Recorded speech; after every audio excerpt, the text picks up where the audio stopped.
Yo, what's up, Amian? I'm your video editor. Here are the things to consider if you want to save a lot of money. Disclaimer lang, I'm not your financial advisor. I'm just here to share my experience and my knowledge about saving money. Unang-una sa lahat, alam naman natin sa Pilipinas kung hindi sapat, kulang yung kinikita natin sa pang-araw-araw at hindi na tayo makapag-save ng money. We need to figure out things kung paano tayo makakapag-save ng money. Paano yon? You need to look for something, skills na meron ka na to make money.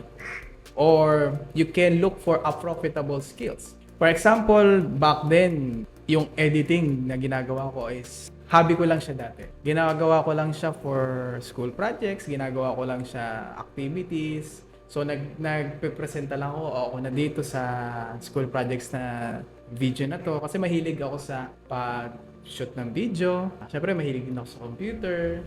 Ang gamit ko pa nun is movie, something movie yung pangalan ng app. So, Movie Maker. Ayan, Movie Maker, yun ang gamit kong app dati para makapag-edit ng video. So, ginagawa ko ng cut, and then transition, and then music. Yan pa lang yung basic element na ginagawa ko. Natutuwa ako doon sa ginagawa ko. Pero nung nag-pandemic, hindi ko expect na yung editing na na skills na meron ako ay pwede pa ng pagkakitaan. At hindi ko in-expect that can earn 6 to 7 digits in peso. So, this is not here to brag kung ano yung skills or ano yung kinita ko dun sa skills na meron ako. This is something to prove na if you have a skill right now that you already have mastered, pero hesitant ka lang from then on to use it to earn money, I think you need to start believing in your own skills. Kung magaling kang magsalita, you can earn money from that kind of skills. Kung mahilig ka sa arts or mahilig ka sa creative, you can be a graphic designer. You can be a video editor, you can be a photo editor. So, there's a lot of ways para kumita ng pera. And marami kasi nagsasabi na ang hirap makapag-save ng money. Yes, totoo. Napakahirap naman talagang makapag-save ng money. Lalo na kung sapat lang talaga or pang-araw-araw lang talaga yung kinikita mo. Pero if you are looking forward to save money, kailangan mo ding humanap ng skills na alam mong makakasave ka or pwedeng may sumobra.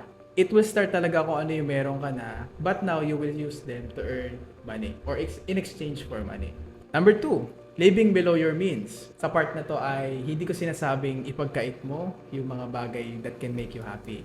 Ito yung bagay na na-build ko siguro ng mga panahon na kumikita na ako ng pera. Kasi may times kasi ako na pag gusto ko, bibiling ko eh. May times ako na gano'n. Pero nung dumating yung part na kumikita na ako ng amount of money na hindi ko na-expect, na-overwhelm ako, hindi ko alam kung saan gagastusin. Hindi ko alam kung good thing ba yon or bad thing, na hindi ko alam kung saan ko siya gagastusin. Pero ang pinakauna ko laging naiisip is pagkain. Yun lang gusto kong i-treat sa sarili ko. Hindi ako nag-exceed kung ano yung meron ako sa pera ko. So, basta pagkain lang. Lalabas lang ako, ititreat ko lang yung family ko. Puro food yung ginagawa ko. Hindi ko in-expect na when times na, like, I think 3 months, nagulat na lang ako, meron akong amount of savings na ganito. Dahil, hindi talaga ako gumagastos eh. Hindi talaga ako gumagastos sa mga bagay na mahal talaga. Gagastos ako sa pagkain. At ititreat ko talaga yung sarili ko to make me happy. Kasi yun ang importante. If you are living right now, or if you are earning right now, at mabibuild mo yung habit na hindi mo ipagkakait yung happiness mo, pero nakokontrol mo din yung sarili mo sa mga bagay na mas nagmamatter sa'yo, I think makakasave ka talaga ng money or makikita mo talaga yung growth ng financial status mo. And number 3 is delayed gratification. Marami kasing bagay na pwede mag-consider para talagang mag-push natin para bilhin yung bagay na yun. Lalo na sa panahon ngayon, maraming pwedeng mabudol sa'yo. Like yung mga app, Shopee, Lazada, TikTok. And makikita mo talaga yung mga items na gustong-gusto mong bilhin. Sapatos, shorts, t-shirts, and other things na pwedeng magpasaya sa'yo. And this is something na pwede mong i-train yung sarili mo na, eto, kung next time meron pa rin yan, may item pa rin yan, next time na babalik ako dito sa shop na to or sa Lazada na to, kung nandito pa rin to, ay bibili ko to next time. hindi to sa ipinagkakait mo yung happiness mo eh. Kung hindi pa naman afford at the moment yung bagay na yon, you can delay the things. Even if meron ka talagang pamili.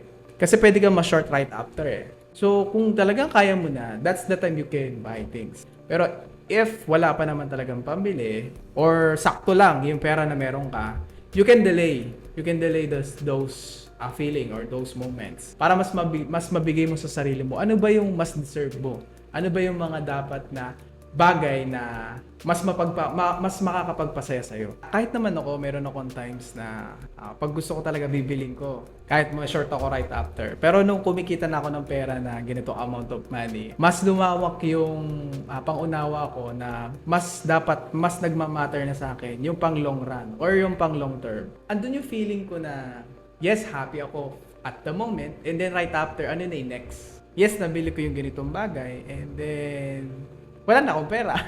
Pero masaya ako at the moment.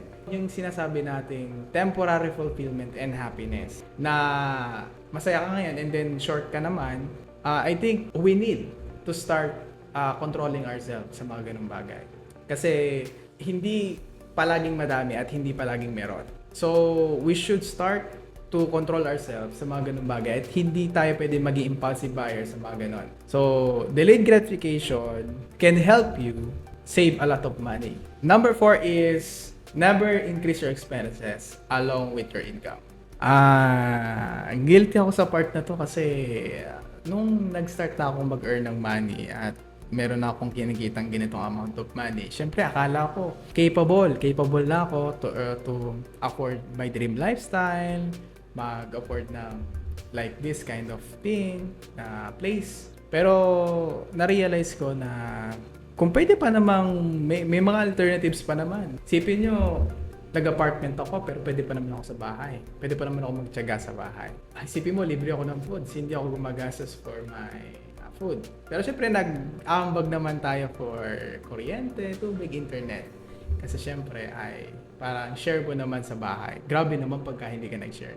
Dahil nga gusto kong maging independent at gusto kong i-prove sa sarili ko that I can make my dream or I can make my living, meet my expenses, ay nag-try talaga akong mag-apartment. Siguro lahat tayo pwede makarelate na kung hindi pa naman afford at the moment yung dream lifestyle na gusto mo talaga, ay you can set aside muna or you can see alternatives. Or kung pwede pa naman pagtiyagaan mo muna. Kasi meron tayong times na nadadala lang tayo ng emosyon natin at excitement sa sarili natin at hindi natin maaalis siya. But dito ako para i-share yung experience ko just to prove na may mga times talaga tayong nadadala lang tayo ng emosyon and marirealize natin right after.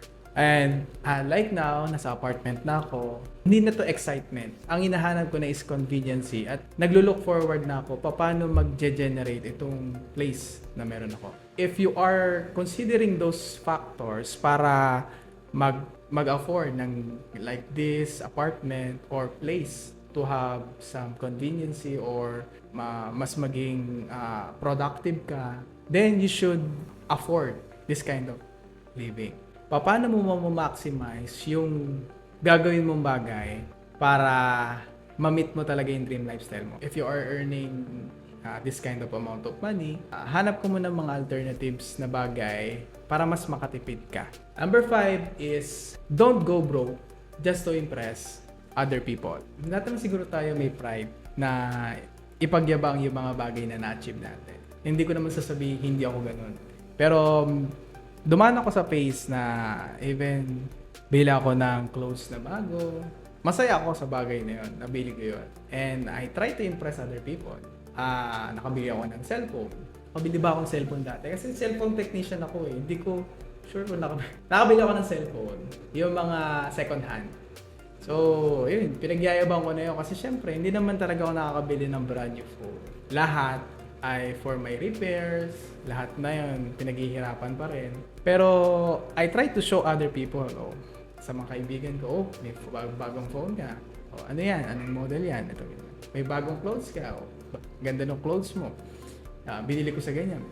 When I start earning money, I realize na dapat mas naglo-look forward tayo sa pang long term. Minsan kasi nagre-rely tayo sa kung ano ba yung masasabi sa atin ng tao. Hindi ko sinasabi na yung mga na-achieve natin sa buhay ay hindi natin dapat i-celebrate or yung mga nakuha natin ay hindi na dapat natin i-show. Pwede nating i-show to other people kasi it's an achievement for us. Talagang dumadaan tayo sa phase na meron tayong nabibili na mga bagay na ngayon ay napagyabang natin or ngayon napakita natin sa ibang tao na kaya natin bilhin yun. Pero right after, marirealize natin, okay, nakita na nila and then what? What's next? So, nandun tayo sa phase na what is more important? Other people opinion or your status? Kasi we are impressing other people and then bumababa yung financial status natin at hindi mo namamalayan na you are getting broke. Nawawala ka na dun sa mismong line na ikaw kumikita ka ng ganitong pera, ng ganitong amount of money. Pero you are just proving yourself or you're just impressing other people. Bili ka na ganito, bili ka na ganyan. Uso sa ganito, uso sa ganyan. You are not looking forward for something future-proof. Or we need to look forward sa mga bagay na maging investment natin for long run or pwede nating mapakinabangan in the near future. Ito yung mga bagay na pwedeng makatulong sa'yo para makasave ka ng money. So, there's a lot of way to do it actually. Dapat nakatingin ka, ano ba yung magiging benefit sa'yo ng mga ginagawa mo right now. Kasi talagang mahirap actually mag-save ng money. But these things can make a big difference kung ano yung ginagawa mo na right now at kung gagawin mo yung mga bagay na shinare ko dito. I hope this can help you sa mga bagay na gusto mo nang ma-achieve at gusto mong makuha. And always consider yung lifestyle na alam mong swak sa bulsa at mas makakatipid ka. I hope na nakatulong tong video na to and sana makasave ka na ng pera for your long-term happiness and goals. And for the future, you most deserve. Yun lang. Sana nakatulong yung video na to for your saving. Nagkwentuhan lang naman tayo for this video. And matagal na since nung last upload ko. Sana magtuloy-tuloy itong creating content. Gusto ko lang naman ma-share kung ano yung mga natutunan ko, ano yung mga experiences na ginagawa ko right now. Kung naka-help sa akin to, I know that this will help you out also. Kasi kung nagawa ko, magagawa mo din. And hindi naman ako iba. Tao lang din naman ako. So kung ano yung capabilities na meron ako, kaya mo din. Yun lang. Bye-bye. And God bless.